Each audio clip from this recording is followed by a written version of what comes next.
So here is a 1987 Wanderlodge, one of my favorite RV types. And the best thing about them is it's two-stroke diesel powered. 6V92. Isn't it pretty? Obviously made by Bluebird, built on a Bluebird coach. If I can come back and get a better shot of the bus. We're just doing routine maintenance on it. It's a great bus, great engine on it. He's got that screen on there because there's a pine tree above him.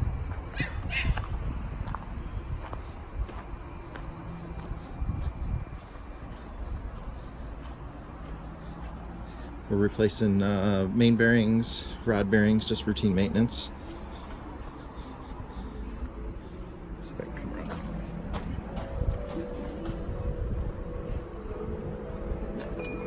Vibranium on the top. I like the wind chimes.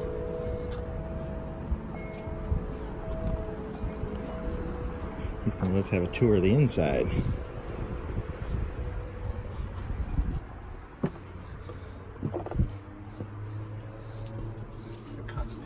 It's even the altimeter. I actually have my GPS set to give me the altimeter on it too. Yeah. I'm not turbo, so I need to know kind of what altitude I'm at to get a feeling for where power loss, and you know, there's 4% performance every 1,000 feet above sea level. It's just cool the way they've done this. Yeah, they put every imaginable sensor and stuff in it. It's very airplane-like. Mm-hmm. And let's say it's between an airplane and a yacht. They used cabinet-grade plywood everywhere, even the floor. I've got this torn up. I put a new floor in, but they even put the rubber mats on top. Oh yeah. I'm going to do away with the passenger seat. Build like a desk here, and that'll be the passenger seat. Okay. They don't need to be up here anyways. All this step stuff and too much. So this is a jackknife sofa, or turns to a bed, or the whole thing comes, makes a queen size bed on it. Lots of upper cabinet space. So he's got a full office in here now. So they call that a buffet. Instead of having a booth and a table, they put that and it folds up and storage all underneath it. So you've had this bus, what, 2-3 years? Yeah.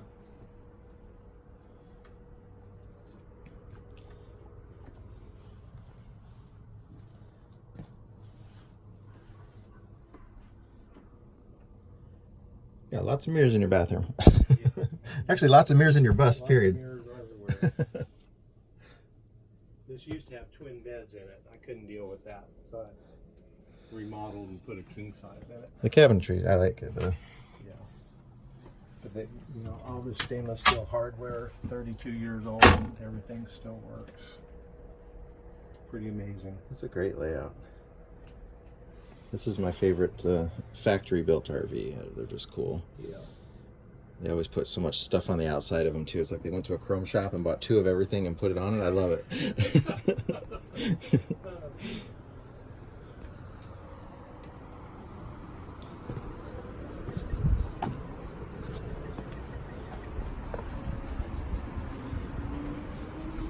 if I can come around to the other side for you.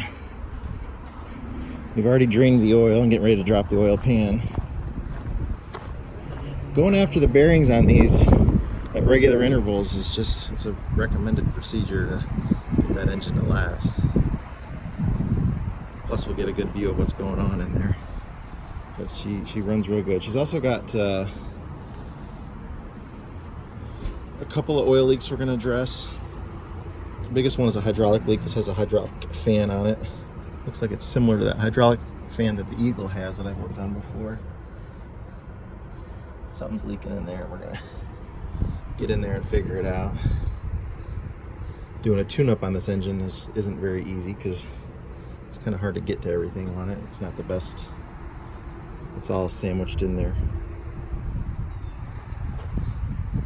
If you look at all of the systems here with the air conditioning and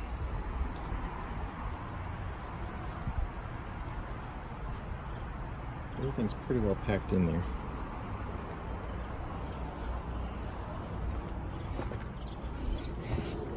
And Jeff is a RV tech, right? Yes. Everything on the RV side of it.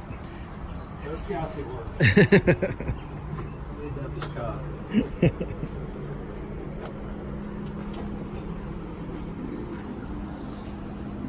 Should get it. Auxiliary engine. Look at that. Just in case the Detroit quits, you got the Yanmar. You take it further down the road. Yeah, I just learned about these. You have a couple more inches before you're going to hit your thing there. Yeah. Okay. Nice. Good engine if you don't put salt water in it. Yeah. This one's a little newer, nicer than the one I just worked on. Yeah. Not unusual to see 20,000 hours on those in boats. Yeah, that one only had 700 hours, I think, on it. Oh. Well, I guess they got flooded. It got, yeah. And then the guy tried to start it. Yep, and then they took the head off it and left the head off for 2 years with Oh, it. no. Yeah, with the water still in it. What are you using for tire shine? Because your tires look amazing. Aerospace 303. Huh, I used to have that a long time ago on my boat. Yeah, so the NASA developed it for the space program. It is more UV than anything, but there's no petroleum distillates in it, which they say do not use on tires. So I clean them, just spray them with that. Good Man, to they go. look good.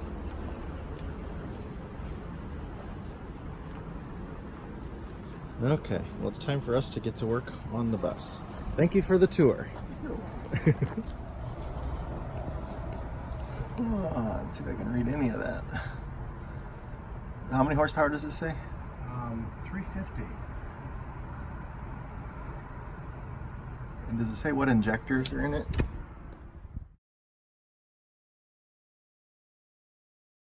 Show them 9 minutes of taking down an oil pan. They won't want to watch the video. You know what? We didn't have it going. Whoa! Almost got one in the face. So we used the right stuff last time we had this off, so we shouldn't have any gasket problems.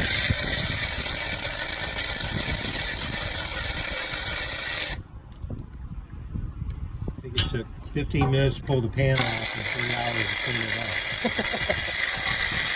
up. So this is about right stuff. We put this together a couple years ago. We took the gasket out, cleaned it up, used right stuff on it, and we're just having a hell of a time getting that stuff to release. So if you're looking for something to seal something, the right stuff is definitely it.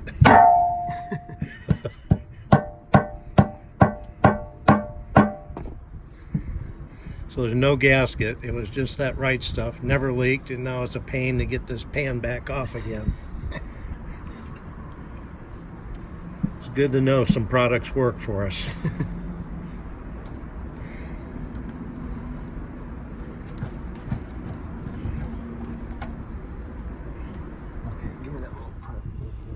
So we got the oil pan off. Everything looks real good. Let me steal your flashlight there. Let's see up in the cylinders. Let's see if I can do this. So he was kind enough to have let this engine sit for what, about a month? About 3 months, actually. 3 months. It hasn't been started, so I'm not having oil drip all over my face. Like we did last time. You gotta take care of your mechanic. Think ahead. Keep him out of the sand. Put some plywood down. Yeah, he did. He put Come on, guys. You want him to come back or what? So this is funny. This is where the dipstick comes out of the block right there. Not much of it sitting there, maybe 2 inches worth of it. And the full notch is even with the base of the pan there. Yeah, it's usually, depends on the type of pan that you have, but yeah, usually it's like on a lot of the 71 series, it comes an inch below with full. But your full notch is right at the Yeah, so you definitely don't want to go over that notch then. Yeah, because you're coming close to the strike in oil. Yeah. Is your dipstick pushed in all the way up there, you think? Yeah, I think so. Wow. Check it, but maybe that ought to run about half a dipstick low. Well, once it starts sucking oil up instantly, it comes down, you know? Yeah. So I wouldn't do that, but yeah, I would not go over that full line. Okay. So here we are pulling the rod caps off, right? Yeah. Thanks to Tub of Towels for the Oh yeah, thing. we got they work good. A little commercial there. So these things really fit on there tight. There it comes.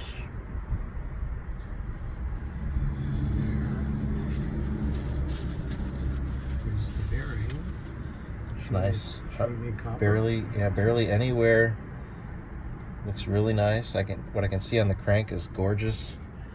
It's just perfectly smooth. Pretty. Let's see if I can get that. There we go. Wow. So we think, well, we know the motor's got about 220,000 miles on it. We don't know if these bearings have ever been replaced or not. Preventative maintenance, a good step would be every 100,000 miles on these 92 series. This is kind of a weak point on them. And I don't have my glasses on, but I believe it says standard. Yep, STD. So either it has a disease or their standard bearings. Sexually transmitted disease sitting in my motor, no wonder. What have you been doing with your dipstick? That's good. So we can get a good close-up of the crank there. Oh, yeah. So is that a little wear mark on each side, or is that just where the bearing? That's oil. Oh, that's oil on there. Oh yeah, cleans right up. Nice big one. So you can see how much more wear the main bearing here has. Definitely needed to be changed. But the good news is the crankshaft looks really, really good. Oh, I had a question.